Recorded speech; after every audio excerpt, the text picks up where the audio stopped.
Épître de Paul aux Colossiens, chapitre 2. Je veux, en effet, que vous sachiez quel combat je soutiens pour vous et pour ceux de Laodicée, et pour tous ceux qui ne m'ont pas vu de leurs yeux, afin que leur cœur soit réconforté, et qu'étant étroitement unis dans la charité, ils soient enrichis d'une pleine conviction de l'intelligence et connaissance le mystère de Dieu, du Christ, en qui sont cachés tous les trésors de la sagesse et de la science. Je dis cela afin que personne ne vous trompe par des discours subtils, car si je suis absent de corps, je suis avec vous en esprit, heureux de voir le bon ordre qui règne parmi vous et la solidité de votre foi dans le Christ. Ainsi donc, comme vous avez reçu le Christ Jésus, le Seigneur, marchez en lui, enracinés et édifiés en lui, affermis par la foi, tel qu'on vous l'a enseigné, et y faisant des progrès avec action de grâce. Prenez garde que personne ne vous surprenne par la philosophie et par des enseignements trompeurs, selon une tradition toute humaine et les rudiments du monde, et non selon le Christ. Alors je fais une parenthèse.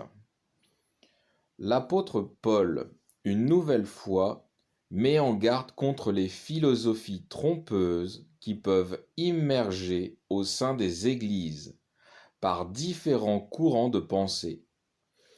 Paul recommande aux chrétiens de toujours garder la foi dans le Seigneur, d'être enracinés en lui. Car c'est lui qui nous dirige, c'est lui notre guide, et non nous-mêmes, et encore moins un autre homme. Je poursuis verset 9. Car en lui habite corporellement toute la plénitude de la divinité. En lui vous avez tout pleinement, lui qui est le chef de toute principauté et de toute puissance. En lui vous avez été circoncis d'une circoncision non faite de main d'homme, de la circoncision du Christ, par le dépouillement de ce corps de chair. Enseveli avec lui dans le baptême, vous avez été dans le même baptême ressuscité avec lui par votre foi à l'action de Dieu, qui l'a ressuscité d'entre les morts. Je fais une nouvelle parenthèse. Symboliquement, nous avons été circoncis de notre cœur pécheur, c'est-à-dire détaché.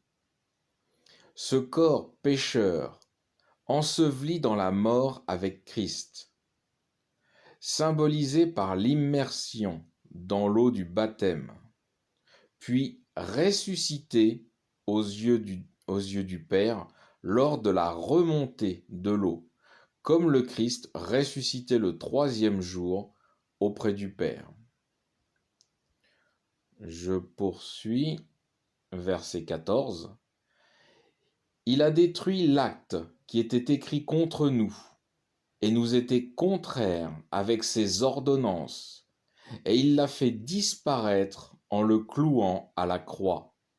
Il a dépouillé les principautés et les puissances et les a livrées hardiment en spectacle, en triomphant d'elles par la croix.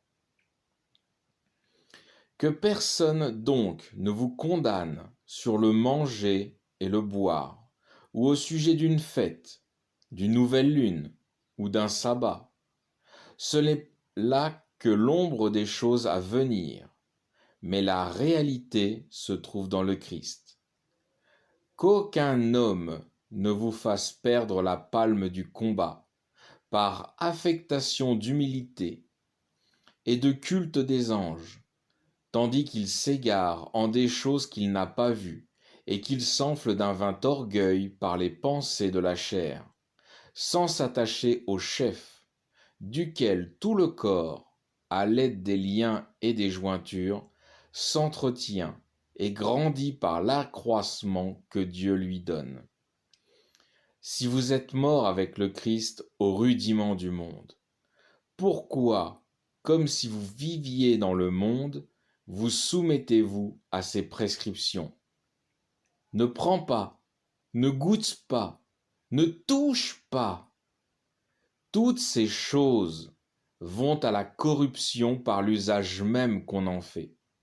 Ces défenses ne sont que des préceptes et des enseignements humains. Elles ont quelque apparence de sagesse, avec leur culte volontaire, leur humilité et leur mépris pour le corps, mais elles sont sans valeur réelle et ne servent qu'à la satisfaction de la chair. Paul explique clairement, tout comme il l'avait déjà expliqué pour les viandes sacrifiées aux idoles, qu'il n'y a aucune loi dans le Christ Jésus, donc aucune transgression possible de la part d'un chrétien quant au manger, au boire, à la fête, au sabbat. Paul pose donc cette question.